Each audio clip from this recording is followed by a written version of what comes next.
5 to go.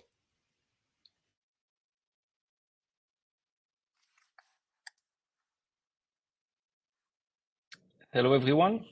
Good evening or good afternoon. I'm Gregory de Backer. I'm the CEO of Cognizon.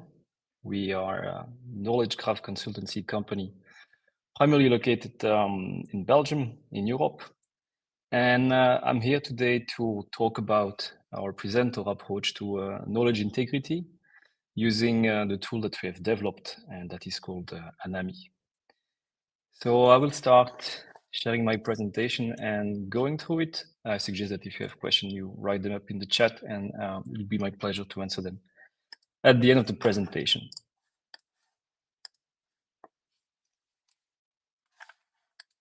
So here we go.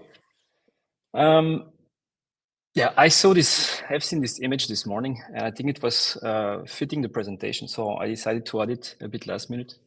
So that's kind of a meme, like how can we become more data-driven? Would a leader of a company says, and there are different employees proposing some answers, and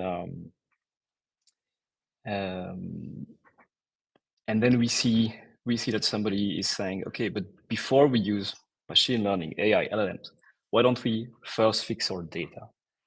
And we believe this is the way to go. So if we make, I see people are still coming from the other meeting, so I will slow down a bit. I've joined other presentation today, and I've seen a description about the Luke Skywalker, and I thought about making an analogy between knowledge graph and the universe. And I thought about like thinking of every organization as an explorer that would like to venture through the expanse of the data universe, and think about the technologies that are AI, machine learning, LLMs.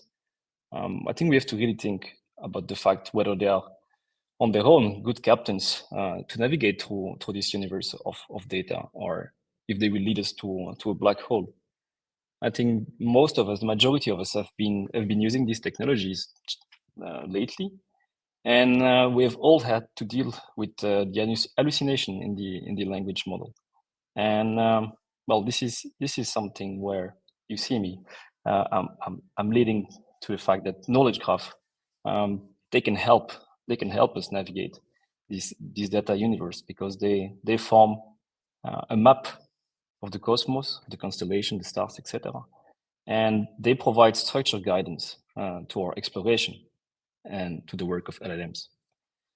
But it's not about only mapping the data. It's about making sure that as we journey through the data space, that we have data integrity, and we continue to have qualitative data, because otherwise we will get lost at some point. So it's important that we think about this.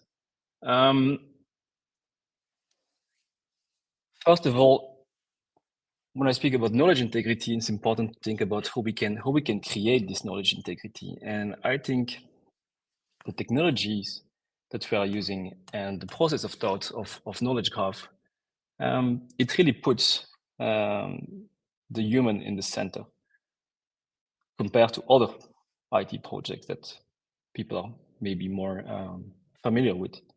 So this is really the approach that at Cognizon we try to have for any new project. So we want to interact with subject matter expert. So usually when we go into a room and we say, okay, who's the most knowledgeable person about specific domain? So as you may know, one of our main domain of activity is legislation. So when we had to build a new knowledge graph system for one of the European countries, we wanted to have the most knowledgeable person in the organization to speak about the legislation of the country. And the answer that we got was like, it's Patrick. He is really knowledgeable. He's been working with us for decades. Everything by heart. But yeah, he doesn't like IT, and I'm not sure he'll be of added value to the project. And our answer is always, and was back then, please bring him in. We need him. We need him to make this semantic data model. Knowledge graph are basically a representation of the knowledge of those really subject matter experts. They help our ontologists, they help our teams build the data models, they build the ontologies, the control vocabularies that are reflecting the legislative complexity. So it's important to have them to create those models. And then we go to a more traditional approach. We start to migrate the data into this knowledge graph, and we make sure the data is properly interconnected, etc. So Patrick's knowledge is now in the knowledge graph. We have a knowledge graph for legislation, and we start discussing with other department of the organization to make sure that we have the justice in, that we have the political affairs in, etc. And we build up on this knowledge graph. And well, since Patrick is here, he's helping the whole team. He's helping us make sure that the data is correct. But what happens when Patrick leaves? This is basically when our solution or tool, Hanami, comes into play. So Hanami, it's a tool that is a blend of semantic and I would say more conventional technologies. So we use RDF, Shackle, Elasticsearch. We connect to different triple stores, GraphDB. The point of Hanami, the point of our tool is to make sure that the time and effort that have been spent by the semantic model experts in defining the knowledge graph and the complexity of the legislation are kept within the graph and that the quality remains the same in the years to come. So in my presentation now, I will focus on three aspects on Hanami. The first one would be, okay, the health checker. How can we see where the pitfalls are in the data in your knowledge graph? Secondly, how our user interface connect the error message with the data in real time. So any corrections would be taken into account in the scoring that we give to the graph. And then we will discuss about the future developments that are ongoing for this platform. Sorry about that. So we can see here screenshots of the Hanami UI, where we basically see what we call a collection of items, so a collection of name graph. And we see that the concept schemes that are part of the concept schemes collection, they have average health score of 8.5. So we are able to determine, I would say, the average score of the data within a specific type of data within your knowledge graph.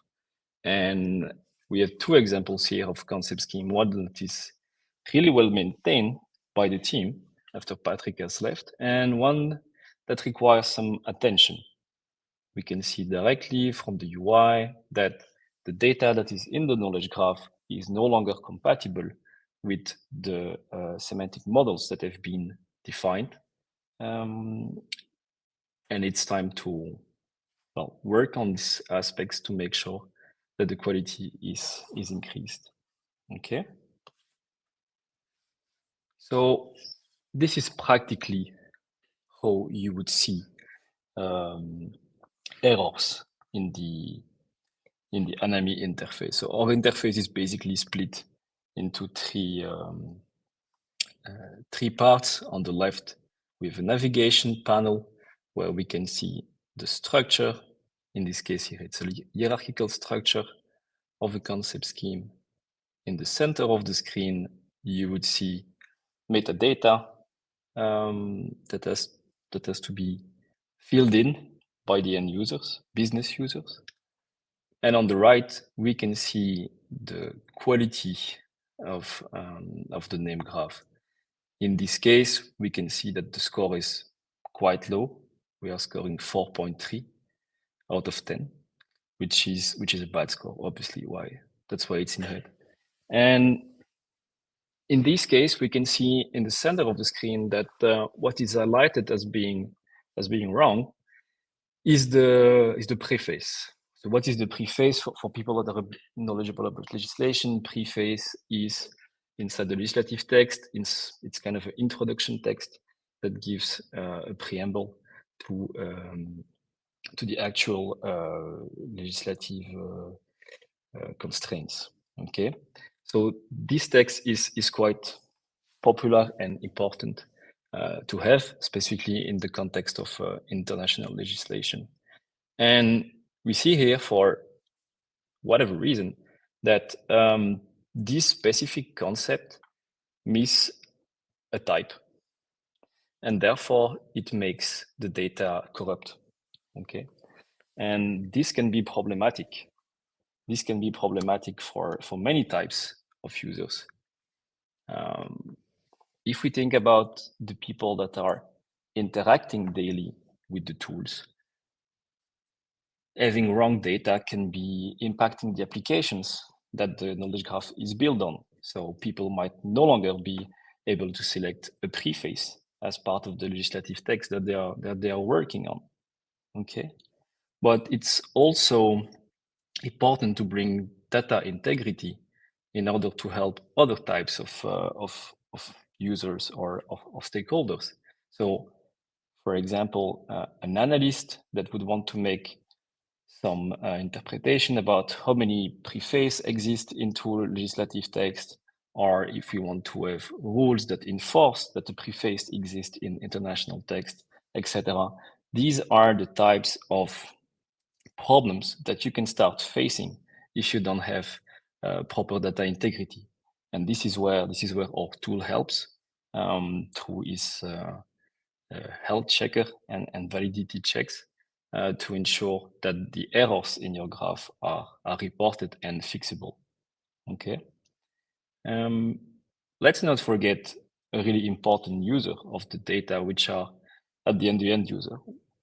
We at Cognizant are mostly working with a public organization, and in terms of legislation, there is a lot of legal practitioners that are expecting that the data that they see on the official website of the government or of the parliament are curated, correct, and can be based on.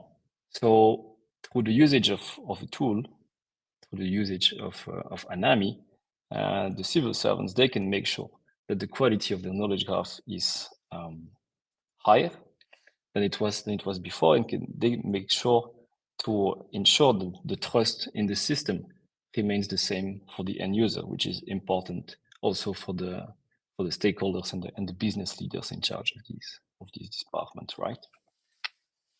So a lot of people can benefit from data integrity overall via knowledge graph.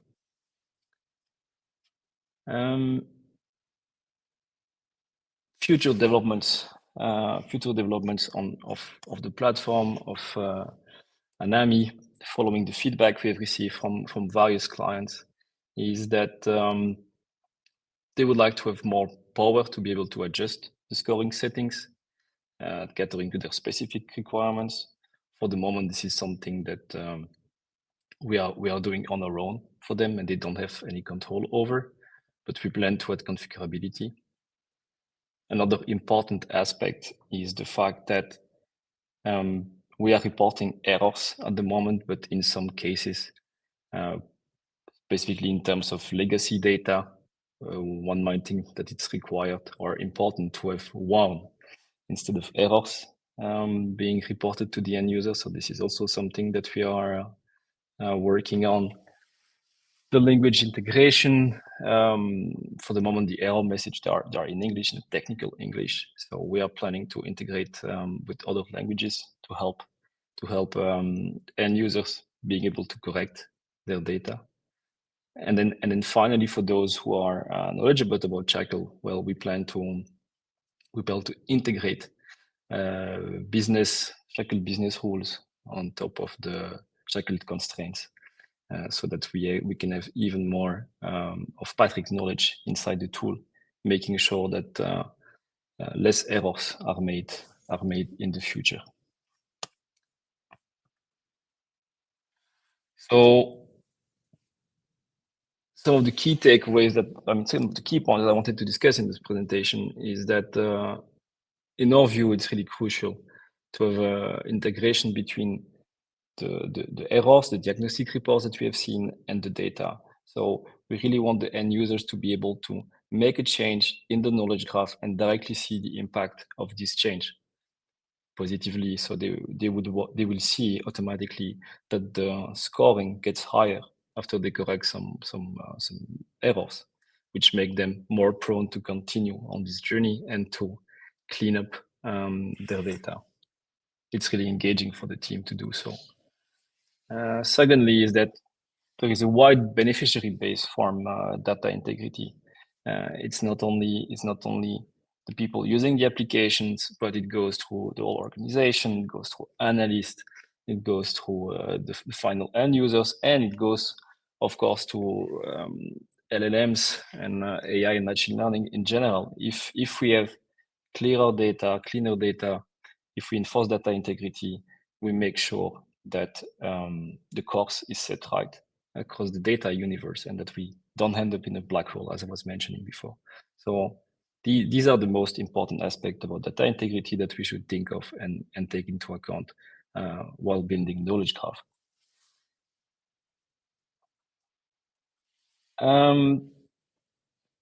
For those of you who would be interested into Hanami, I'm pleased to announce that we have a free version that is tailor-made for SCOS that is available for download. You will have the link inside the presentation that you can download. So you'll be able to download this free SCOS edition. It contains all the latest feature of Hanami is completely free of charge, and you'll get the health checker and the validation report. I highly recommend that you try it out.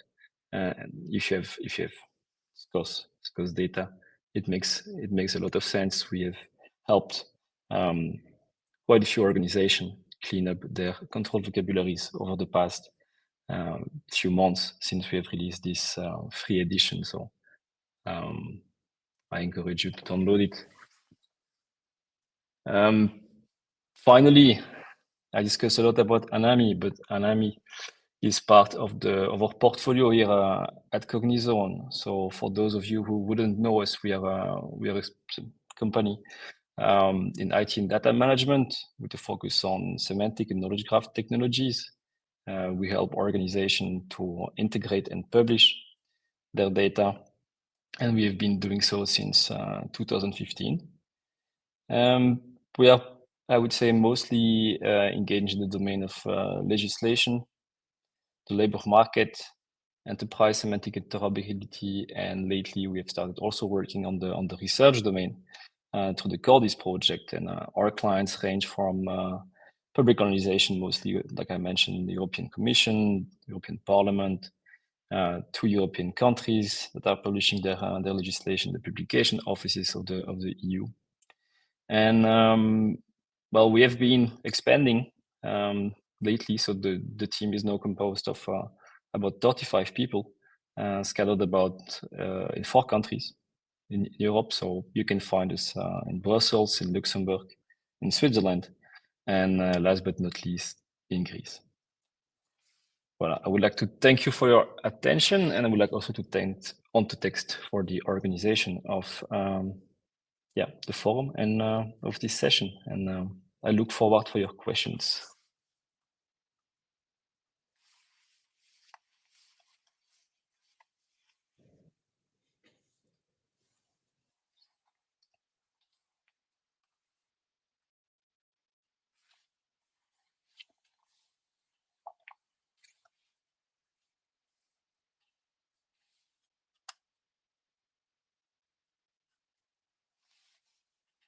Well, it seems that the presentation was really clear. In case you have any question, feel free to ask it now. Otherwise, there is always the option to connect through the booth.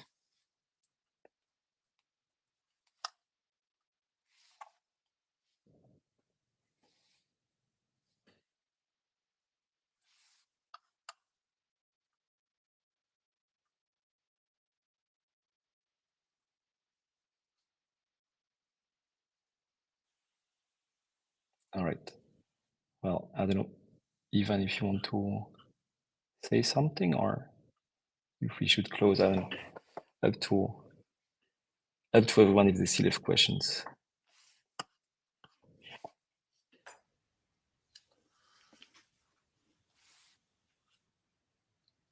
Hello, everyone. It's up to the audience really. If they don't have much questions, we can give them back 10 minutes of their life before the next session. You can check out the Cognizone booth and download the relative materials there. Thank you very much, Gregory, for this presentation. Thank you. Well, I wish everyone a nice day. See you later. Thanks, everyone. Bye. Bye.